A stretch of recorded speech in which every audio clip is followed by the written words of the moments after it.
So first of all, greetings to our honored guest, Dr. Subi Chaturvedi, and her colleagues from the YES Global Institute, who have both visited our campus before and were gracious enough to arrange for, may I call you Subi? Yes. For Subi's visit.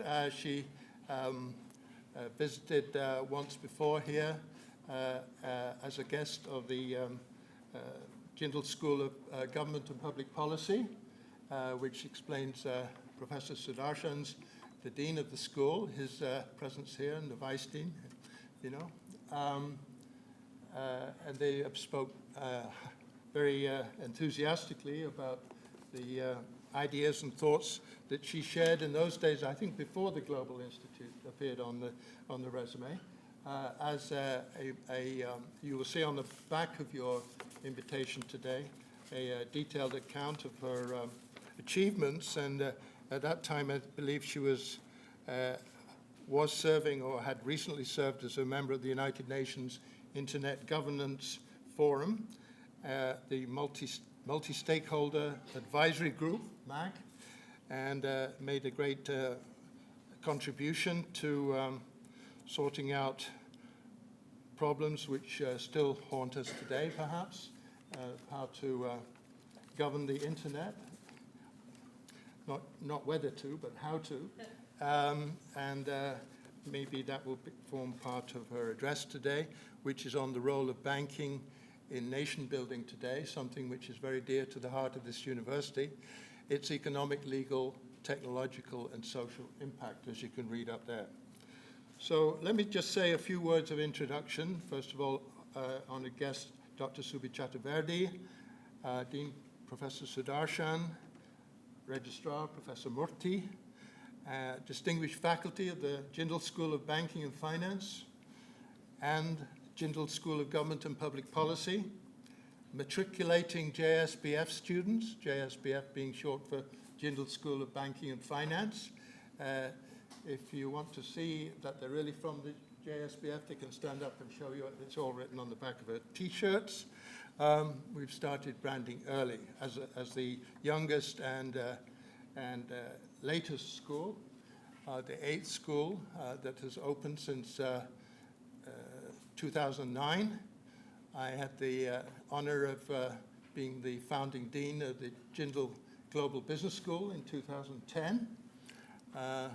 And returned here last year to not knowing that I would launch the Jindal School of Banking and Finance. I will explain later why this is a memorable day to me. But anyway, thank you for joining us today in the inaugural commencement of Jindal School of Banking and Finance.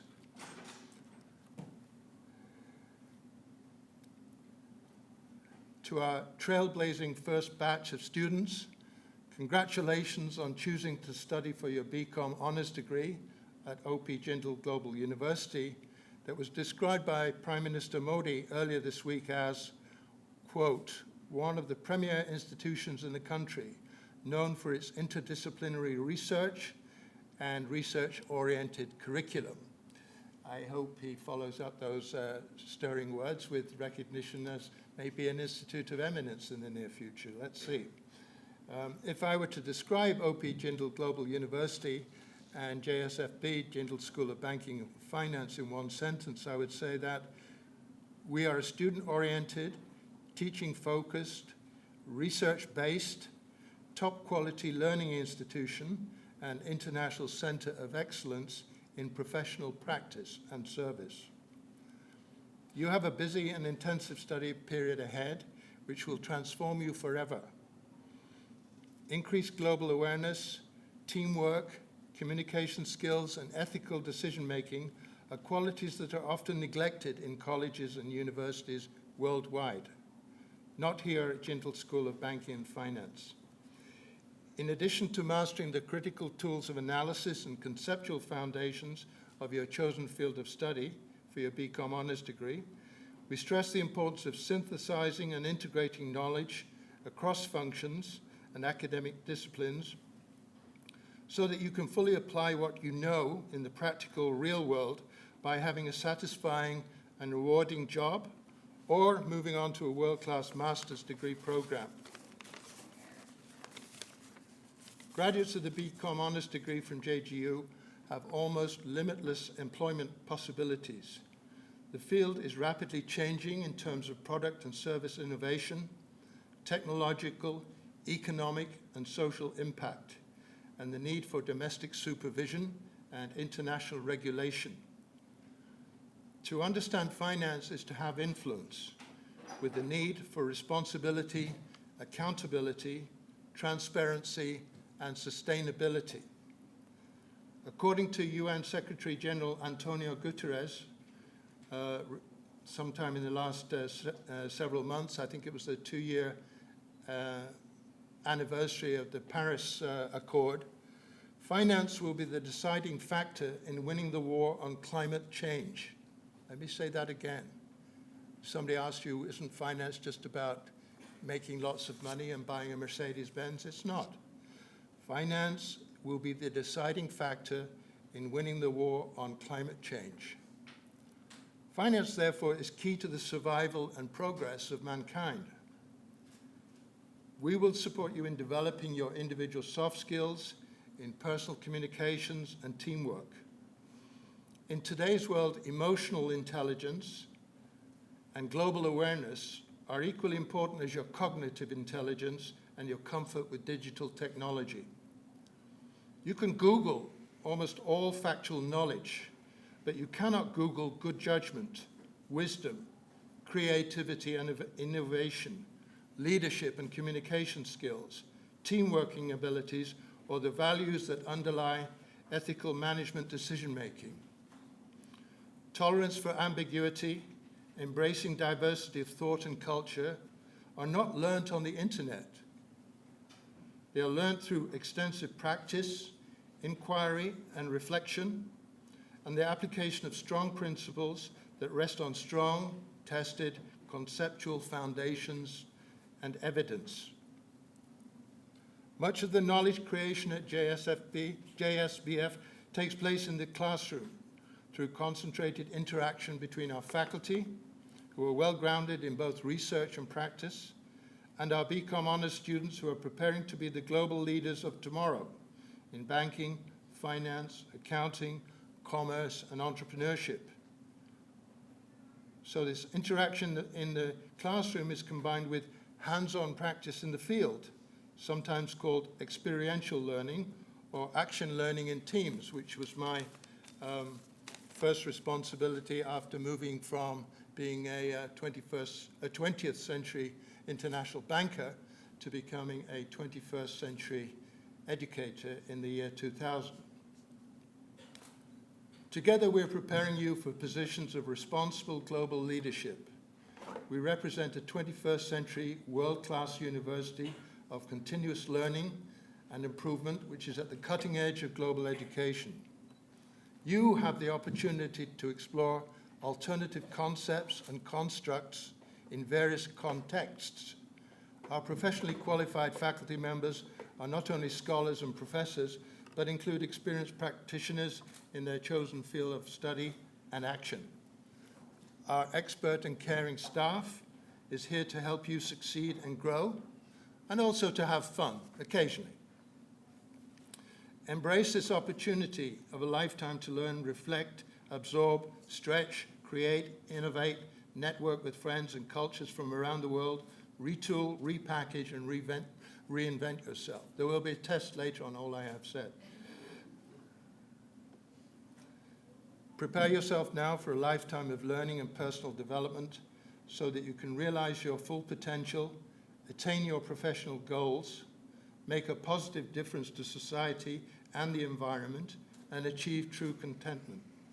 Welcome to JSBF and the BCom Honours degree program, where you can enjoy reaching for your intellectual peak and working toward the summit of your ambition.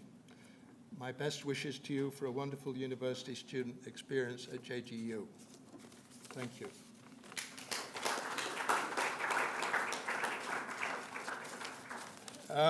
I'm sure the Vice-Chancellor was not going to say this, but before I make a few comments about the MOU that we will sign later, I just want to add something. Next week, on the 7th of August, we will celebrate our convocation, the graduation ceremony, sometimes called commencement in American universities. I got confused when I first came here. The 7th of August is the date of the birth of our founder's father, O.P. Jindal. And it just so happens that August has got some important personal dates for me. We started classes on the 1st of August. Today is the 3rd of August. On both those dates in different years is the passing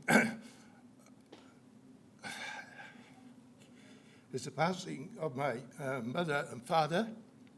So I swore I'd not get emotional about this, but I want to read you something which I hope you will remember. It's from a book which I have found quite useful, called Corinthians, chapter 13, The Way of Love. If I speak in the tongues of men and of angels, but have not love, I am a noisy gong or a clanging cymbal. And if I have prophetic powers and understand all mysteries and knowledge, and if I have all faith so as to remove mountains, but have not love, I am nothing. If I give away all I have, and if I deliver up my body to be burned, but have not love, I gain nothing. Love is patient and kind. Love does not envy or boast. It is not arrogant or rude. It does not insist on its own way. It is not irritable or resentful. It does not rejoice at wrongdoing, but rejoices with the truth. Love bears all things, believes all things, hopes all things, endures all things. Love never ends. As for prophecies, they will pass away. As for tongues, they will cease. As for knowledge, it will pass away. For we know in part, and we prophesy in part. But when the perfect comes, the partial will pass away. When I was a child, I spoke like a child. I thought like a child.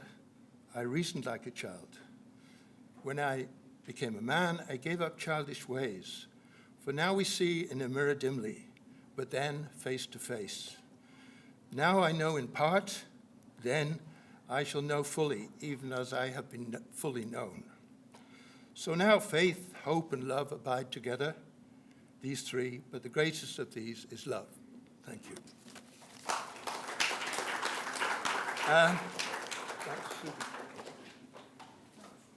I'd like to introduce Dr. Subi. I first have to congratulate you. I'm really, really moved. Thank you. Subi is the president and the senior, is it senior fellow, distinguished fellow, or something? Big fellow of the Yes Bank's Global Institute. So we both share the same middle name, Jindal Global University and the Yes Global Institute. So we've got a lot in common already. Absolutely. So we're looking forward very much to your address, and I'd like to invite you to talk to our students and Thank faculty. you. Thank you. Thank you. Well, let me just get my glasses. Sure. Thank you.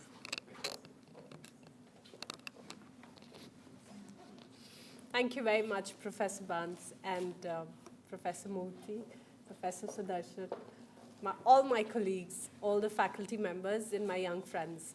You know, when you hear inspiring words such as those, I feel truly overwhelmed, and I will end this conversation with a request that I be allowed and that I be permitted to come visit the campus, attend these classes, and continue on my journey of learning.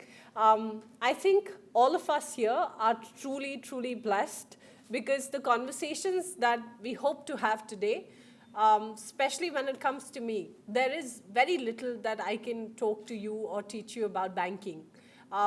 Through the course of this 3-year rigorous program, I am certain of the fact that you will learn and you will know everything that there is to know about the intricacies of banking, finance, and economics. But why do I call all of us here truly special is because this is a very, very exciting time. When you're at campus, you're allowed to learn. You're also allowed to make mistakes. And nobody's going to hold you responsible, and nobody's going to judge you for doing that. When you're in a profession, there are serious consequences when you make mistakes. If you were perhaps Google, they will encourage you to fail early, learn quickly, and yet come up with a product which is 10x more profitable. But there are no such expectations other than the fact that you will engage with your curricula and you will ask interesting but difficult and pointed questions while you study.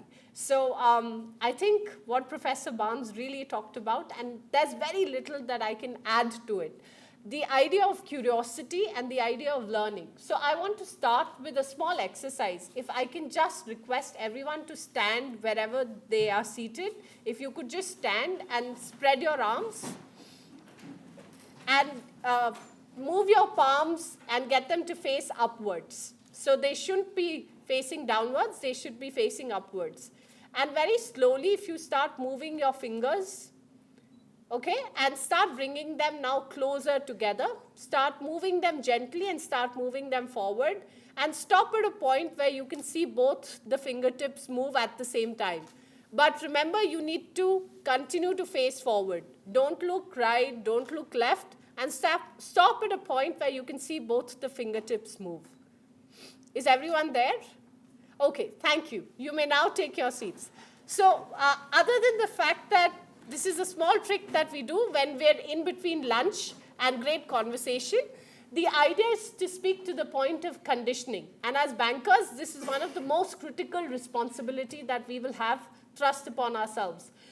The eye should be able to see at 180 degrees, and without having to move your fingers forward, you should be able to see both your fingertips move. We cannot do that unless we're exceptional and truly blessed.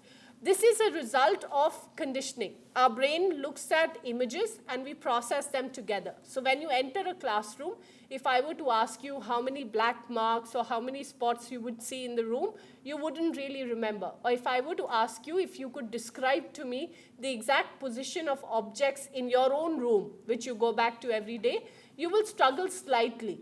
What we do make by way of inherent assumptions is when we've walked into a room, we've processed everything and we've taken it all in. I am first a photographer, and then I'm a storyteller, and then I see myself engaging in the public intellectual sphere where we often ask those difficult, unwelcome, unpleasant questions while we're speaking truth to power. So it's a very interesting conundrum because I'm now with a bank, and not just any bank. This is a bank that started very young, so we're not very old, but we've done rather well. And our foundations were very, very strong because they were based on professionalism, they were based on entrepreneurship, and they were constantly based on disruption. So we were the proverbial disruptor before Jio happened to the telecom space. Before new products got invented, we took a very conservative sector, and banking is anything if not conservative. We are an industry that's based and seeped in tradition, but what we tried doing at Yes Bank was we took the twin axis of knowledge and technology. So our founder, Mr. Rana Kapoor, he actually calls us a technology company, which is also in the business of banking.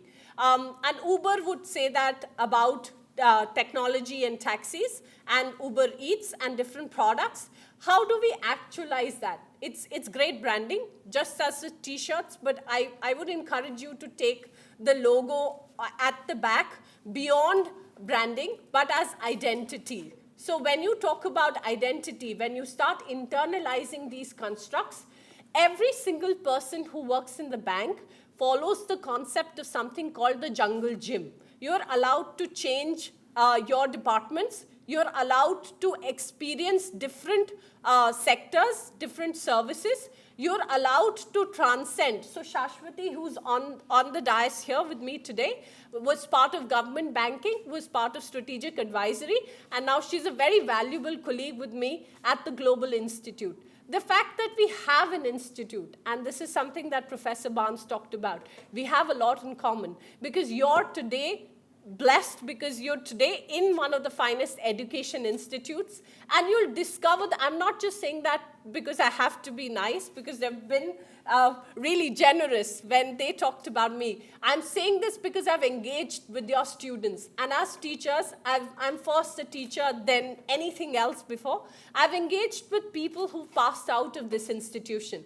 Professor Sudarshan, you've created wonderful students who I'm proud to work with today as colleagues. And that's what teachers really have. They bask in the achievements and in the glory of their students, which is why you must never, ever let go of any opportunity to absorb as much as you can while you're in campus. So when it comes to banking, we created an institute because we wanted to work on public policy and advocacy. We did not want to look at ourselves as an industry or as a financial institution, which was also engaging in economic principles to further a single agenda or a single company or a single individual. The idea was to work with both the center as well as the state. So today, I'm very proud to share with you that we actually work with over 14 different state governments across 13 sectors. We're working very, very closely with different state governments, and we're helping them make policies. So policies which include the financial policy of the government of Maharashtra.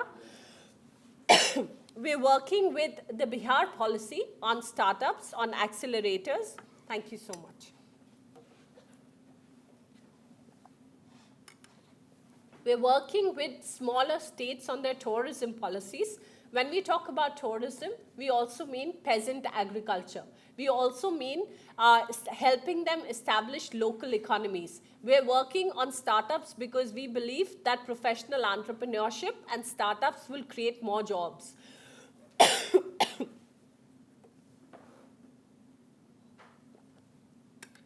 So today the idea is to share with you and have with you a conversation where we're able to integrate transparency, accountability, governance, public policy, and finance. Just excuse me for my throat. I was running temperature, but I did not want to miss this opportunity to share with you and have a conversation with you.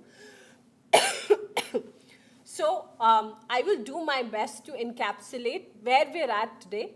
When this government got voted in 2014, they came with a tremendous mandate, a mandate that can help you change policies. So for the first time, you were looking at an ecosystem where you would be able to enact laws. Before 2014, there was a unique legacy that we'd inherited.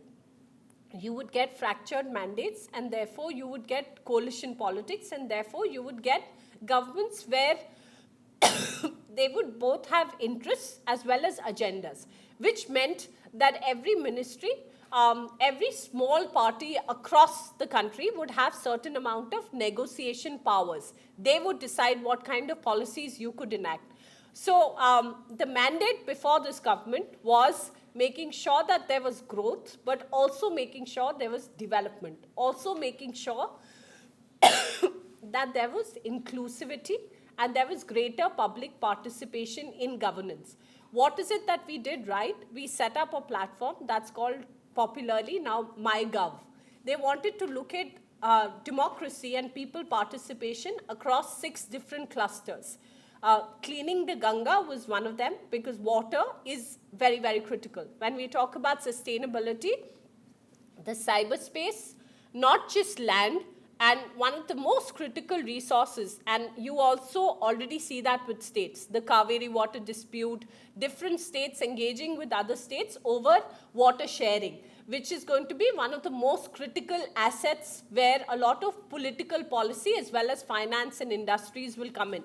Water being a very, very finite and a critical resource. So water, cleaning the Ganga, creating employment and creating better job opportunities, there were some of the clusters where they started inviting people participation. So that was the time when the institute was set up, and we set ourselves our own goals and our own mandates. The idea was to look at banking from a digital lens and how could you. So a couple of things that banking and finance must address.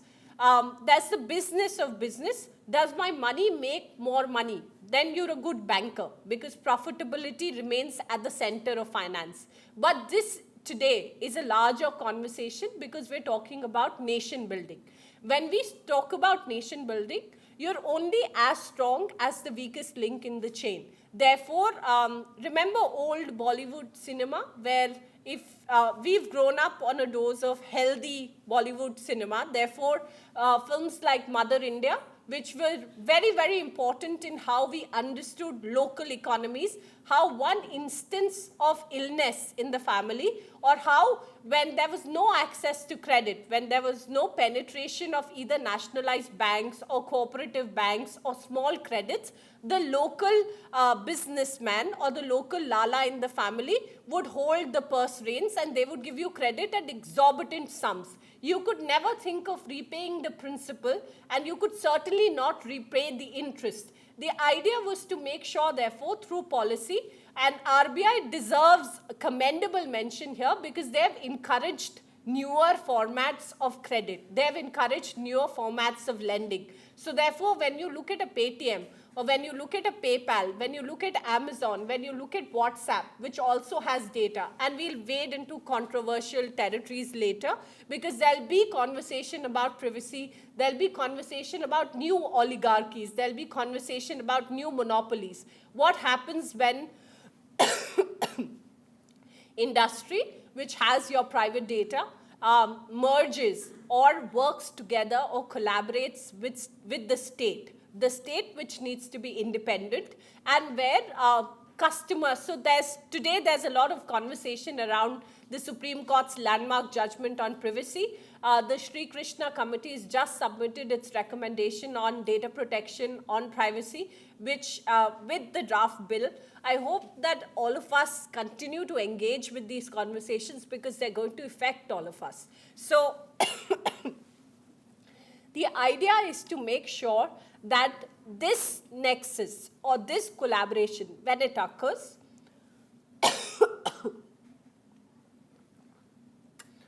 is looked at with healthy amount of skepticism, where you continue to ask the right questions, where you continue to submit to the government and to the regulator what could be good practices.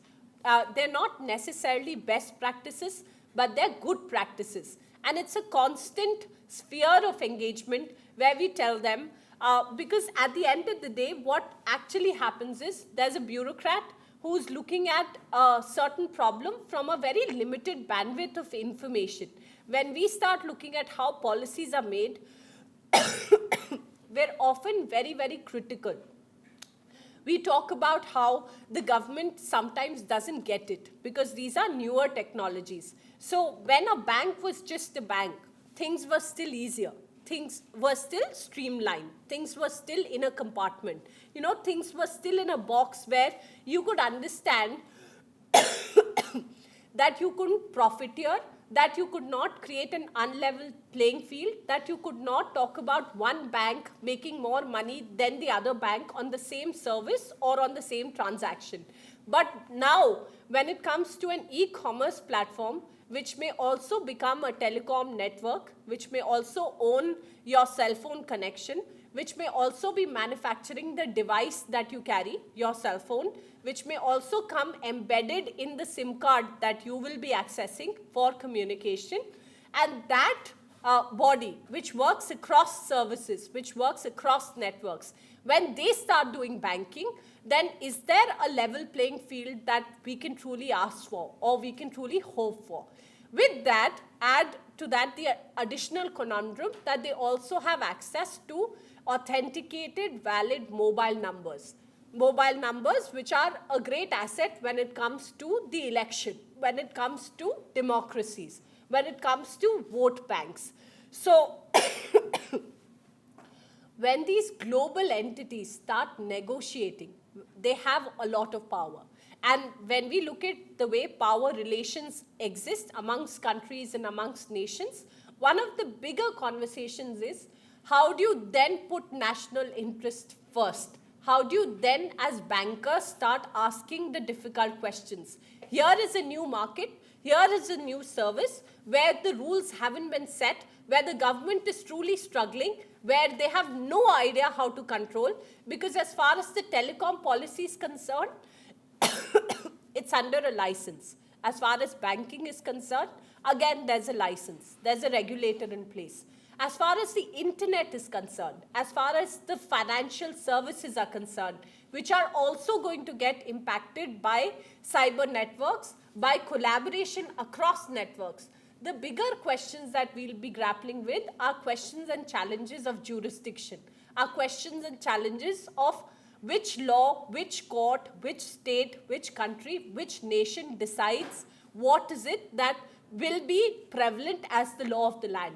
So some of the bigger issues when we start looking at economic transactions, one, where are the newer opportunities? So the conservative lens would be, if I've studied economics and banking, I should be successful. I should know how to get my money to make more money.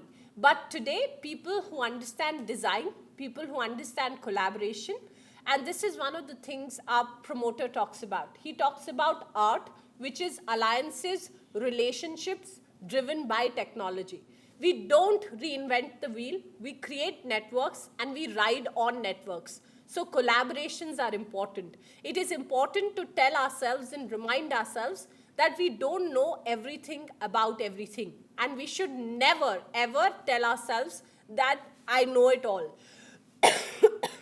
When you make that mistake, that is when you're surely and certainly on the path downward. We should also remember, in a multi-stakeholder ecosystem, not a single stakeholder. It's neither the government, nor the private sector, nor the industry bodies, nor media, nor civil society who should be demanding or commanding a space of supremacy. In the multi-stakeholder ecosystem, every single stakeholder has equal rights and equal legitimacies. So the Westphalian model of power structures would tell you that an elected democratic government knows everything, and because you voted them into power, they should be the ones making the law. They should be the ones deciding how the sector should run. So there's a lot of respect that we have for the regulator because we've done rather well. The test of a good regulation is there more proliferation of banks? Is there a resurgent economy? Are we able to mobilize capital? Are we able to invest capital? Are we able to attract capital? And are we able to create an ecosystem that promotes innovation and that attracts investment? What is equally important now is, how is it that we're able to create processes that help you solve problems, that help you use this capital? And that is something Professor Barnes talked about. That helps you solve problems and that helps you use finance for good. So what is equally important, and that is something that the bank was quite conscious of when we started a vertical called Inclusive Social Banking. So there are groups in Barmer in Rajasthan where we're connecting them with e-commerce platforms like Jaipur, which help women in Barmer who were doing applique work, and they're reskilling these women, where they're learning how to create new products, and then we're integrating them with the same platforms, Jaipur, Amazon, and a couple of other providers, so that they're able to create value in their products and they're able to reach newer markets. So inclusive social banking also means you give microcredit. You give unsecured loans. You look at the GDP returns, you look at the GST invoices, and you start lending against new and innovative tools of credit. So as a banker, you're taught to be a hard-nosed numbers person. It is very important to remain in touch with your humane side, because that's when you start addressing the larger problems. That's when you start addressing problems that address real economic issues. I'm never going to undermine the fact that your core business remains the business of business, the fact that you need to run a profitable institution. But believe me, the law of averages will ensure that every organization that does its due diligence right is able to, and I'm going to emphasize on that part because recently we are struggling with core issues of accountability. We're struggling with core issues related to banking and transparency because we thought that minor amounts of tweaking and minor amounts of conflict of interest would mean nothing and we could get away with them. What we forget is in a connected world, so only 940 million mobile sets, which means 400 million internet users online. We're now second only to China. We beat even the US when it comes to connectivity. So a lot of transactions are now taking place online. The Jan Dhan Jam Trinity, which meant 310 million new mobile accounts. And that's the policy push. So one decision of demonetization can change how the economics of banking serves. And there's always a new player in the market who will have a better product, who will innovate, who will be faster, who will be quicker than your bank. What is equally important is you bring on board, and that's where the interdisciplinary part of this school comes into play. You have to be a good economist, you have to study sociology, you have to study law so that you understand how policies interact with society. And then the most important part, you need to have creative faculties and you also need to be brave. When we go into an opportunity as Yes Bank, what we try and do is when we're working with, let's say, MSMEs, the small and medium enterprises, it's our attempt usually to understand what their problems are, and then we come to the problem statement with a solutions approach. We also look at how technology can be deployed, not just in terms of reducing man hours, but also making sure that they start looking at their product in terms of a value add. So we were working with a small company that made nuts and bolts, and we showed them works of art and toys that were using auto components and auto ancillaries. What they were retailing for about 200 rupees is now selling for about 1500 rupees. So newer possibilities and a genuine willingness and ability to work with different sectors. Now let me come to the part about internet governance. So one of the most critical legislations did not get a lot of media headlines in our country. And that's a separate conversation that we can have later on how news is set and how news agendas are really made. And that was the European Union's GDPR regulation, where they changed the way data would be stored of any European citizen. It would not matter what form of service, but if you dealt with a European citizen anywhere, the European Union has one of the most comprehensive and one of the most stringent approaches to privacy. So in a very small country like Estonia, there are only 3 things that you cannot do online: buy a house, get divorced, and invest in a new company. Everything else, the country allows you to do online. When we start talking about networks that will be that resilient, interconnected technologies. So when the Uber hack happened, where they decided to negotiate with hackers, Uber has now been sued by the state of Illinois and by the city of Chicago. The idea that citizens' data, you're merely a custodian of that data and that truly rests with citizens, means that your entire value chain across different services, across different products. So if I were a Pizza Hut and I was procuring potatoes from a different company and flour from a different company, and if I had customer choices uploaded on a server, if there was a leakage across any particular part of that chain, I could be held liable for that process. So as bankers, very often we look at transactions. We do not look at user profiles and user data. The idea that you need to now upskilling investments in cybersecurity, in the resilience of your networks. And even when it comes to the state, there will be legislation where you will be given written orders there'll often be, so in the state of Gujarat, when there was an exam that was being conducted, because there was a preponderance of cheating, they decided to call for an internet shutdown. So if you were a banking company where you were constantly encouraging and creating new digital products, the value of transactions during that time would get seriously hampered because there'd be no connectivity.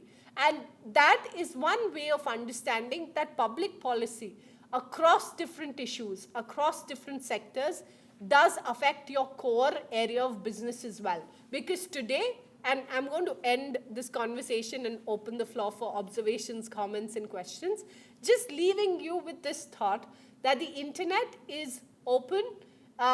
Its core values are interoperability. Its core values are amplification of human rights. And its core values are freedom and connectedness. So when, as students of banking and finance and policy, we need to understand, before anything else, whichever profession you pursue, you must be conscious civic citizens. Because it's not about whether they came after a particular religion, whether they went after a particular profession. The robustness of your sector, of your industry, with healthy competition, but greater amount of reportage, scrutiny, accessibility, accountability, sustainability, and the idea of responsibility, that has to come at the core of any service that you do. Therefore, when public comments are put out, when different ministries are asking for inputs, even if it may not directly consult you, read the drafts of policies. Because what you may think is unrelated, it's a draft on data protection, it's a draft on privacy. How does that concern me? It will concern you because it's going to affect your business. It will affect your life, your everyday engagement with various communities. Because the one thing that the internet has taught us is today we live in connected communities. And you're only as good as a professional, as good as an individual, when you start giving back and when you start contributing to society. So while I could walk you through a plethora of digital products, the innovation that we've done in AI and robotics, we were also one of the first banks to do a blockchain transaction. We've been approached by various state governments where they want us now to start showing them use cases of blockchain across logistics, across cargoes, warehousing, to start solving problems of governance using technology. But that's not what this conversation is about today. This conversation is about understanding the purpose of banking and, more importantly, what will you do during your 3-year engagement at the campus? And I hope that I've been able to share with you some of those things. Do make sure that you absorb, engage, ask questions, and start engaging with your other students. Because one of the reasons why we come to a good institution is to get an excellent peer network, is to get colleagues who will not agree with everything that you say. So value that dissent early in life. Thank you so much for listening. Thank you.